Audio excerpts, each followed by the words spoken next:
So our next speaker this evening will be Isabel Altamirano-Jimenez, an indigenous Zapotec scholar from southern Mexico. She holds a joint appointment as assistant professor in the Department of Political Science and the Faculty of Native Studies at the University of Alberta. She recently concluded the research project Mapping Back Métis and Mosquito Lands, which is a comparative and collaborative research project involving indigenous peoples from Canada and Nicaragua, and researchers from both countries as well. Her research interests include indigenous comparative politics, gender and nationalism, the politics of indigeneity, among other issues. She's recently published a number of articles and book chapters, including North American First Peoples, Slipping Up into Market Citizenship, The Construction of Difference and Indigenous Transnationalism in North America, Indigenous Peoples and the Topography of Gender in Mexico and Canada, and the Neoliberal and Social Investment Reconstructions of Women and Indigeneity. So please join me in welcoming Isabel.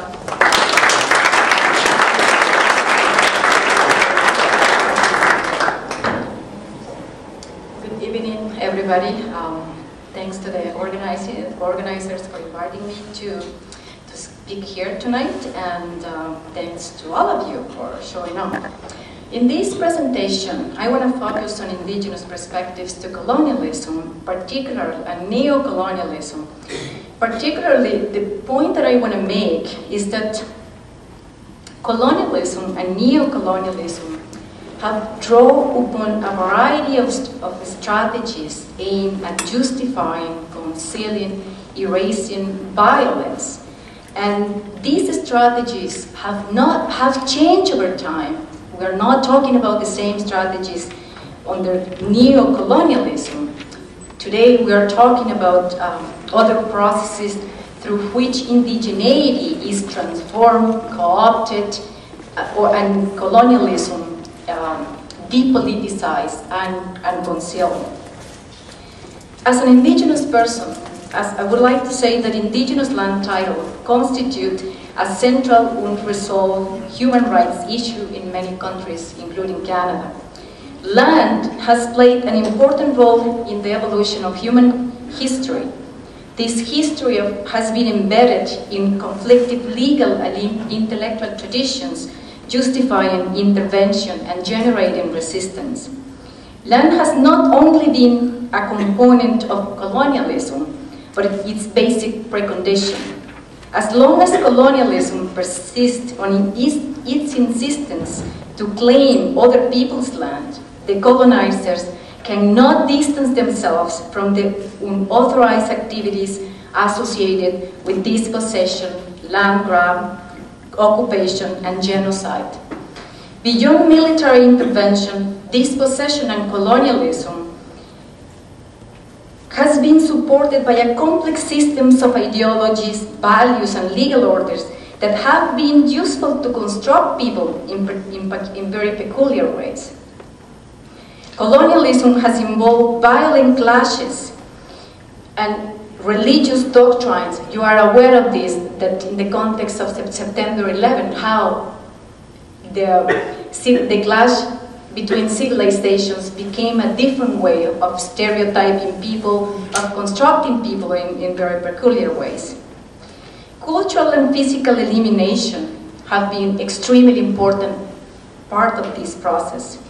As Macaire mentioned in her presentation, the colonizers, when we talk about the case of Turtle Island, first dehumanized indigenous peoples. By dehumanizing them, colonizers were able to construct the Turtle Island as terra nullius, of nobody's land, a very convenient construction, so that they could claim the land and say, these lands belong to nobody. Notions of the New World were based upon representations characterizing indigenous peoples as pagans, savages, who didn't have notions of ownership. Even though we are talking about, when we talk about the Americas, some of the most greatest civilizations around the world. But anyway, they were equally constructed as being nothing, as being non-humans. Colonizers have used legislations, residential schools, fierce confination, among other means. The more indigenous populations have resisted, the more they were subjugated, the more assimilation policies were implemented, and the more restricted their movements were. This control over indigenous populations guarantee labor extractions, resource exploitations, slavery, and occupation, and obviously allow for the accumulation of wealth at the expenses of the indigenous peoples. Now, few people in what is called the global north questions the fact that where that wealth comes from. There is these Eurocentric ideologies that it is assumed that wealth and democracy and liberalism and all these values are just inherent to European and now North American countries. By concealing the power relations between the West, understood as European and more recently North America, and non-Western colonized peoples, Eurocentric knowledge and ideologies construct progress and modernity as an inherent and unique product of European colonizers, in contrast to Western societies that are being represented as backward and non-liberal and undemocratic. Indigenous peoples have continued to struggle to survive as distinct peoples on foundations that are unique to their heritage, attachment to the lands, as Bruce and McCary have mentioned before, and ways of life. However, the challenge of continuing being indigenous in a psychic and a cultural sense is extremely challenging in the context of neo-colonialism. White settler governments have given up the colonial concept of conquest and terra nullius, but now they have created a new post-colonial ontology that grounds any solutions to the indigenous problem. This new ontology is rhetorically based in the liberal discourse of human rights and reparation of policies aimed at solving once and for all indigenous claims and at concealing the damage and the violence that colonialism has caused.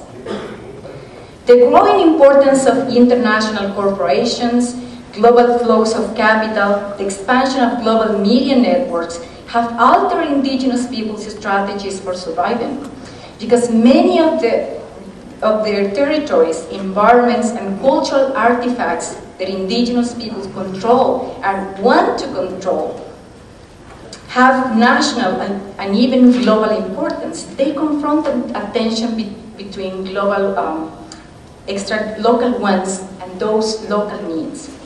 Neoliberal governance and the international human rights discourse are embedded in cultural assumptions that discipline diversity. The fact that neoliberalism emphasizes the role of the market results in very peculiar adoptions of views on the question of human rights, which often champions the freedom of individual action and the right and dispose property, while excluding subsistence rights. While now indigenous rights to self-determination are supposedly more widely accepted, its exercise is confined to a limited indigenous autonomy that only becomes possible within the existing framework of the host national states and principles of liberalism.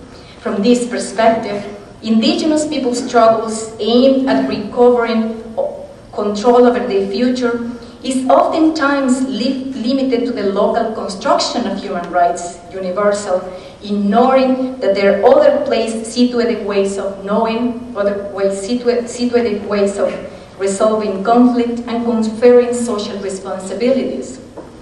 In doing so, the state undermines the existence of the descendants of the original indigenous peoples of these lands, who have adapted and changed in order to survive colonialism.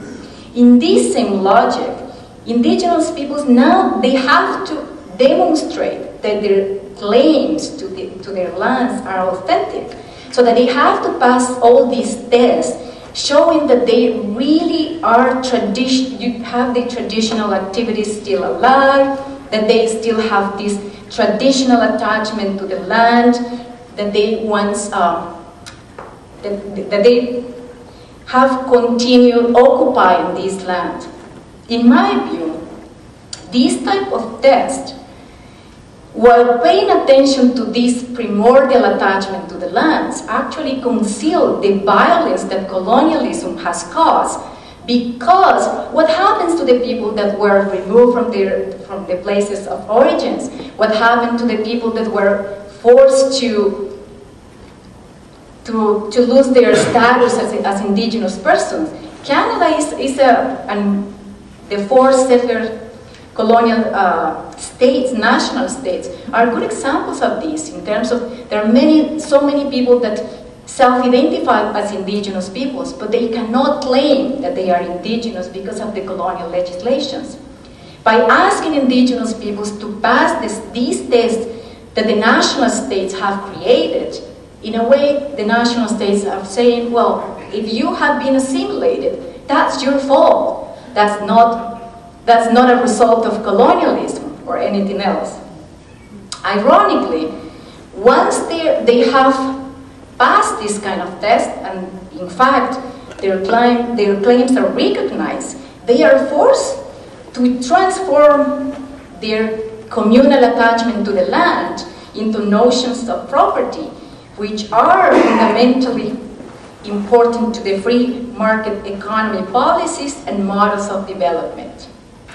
The human rights framework brings us face to face with contested visions of identity and otherness, of the universal and the particular. In a world that is increasingly seeking new methods of regulating a single world order, claims built upon the premise of the particular are not well received. These contested visions of identity and otherness are embedded in asymmetric dialogues between the West and the rest, between the different moral justifications for connecting places and people, and different understandings of governance and solidarity. These asymmetric dialogues often lead to claims that consciously undermine people's dignity.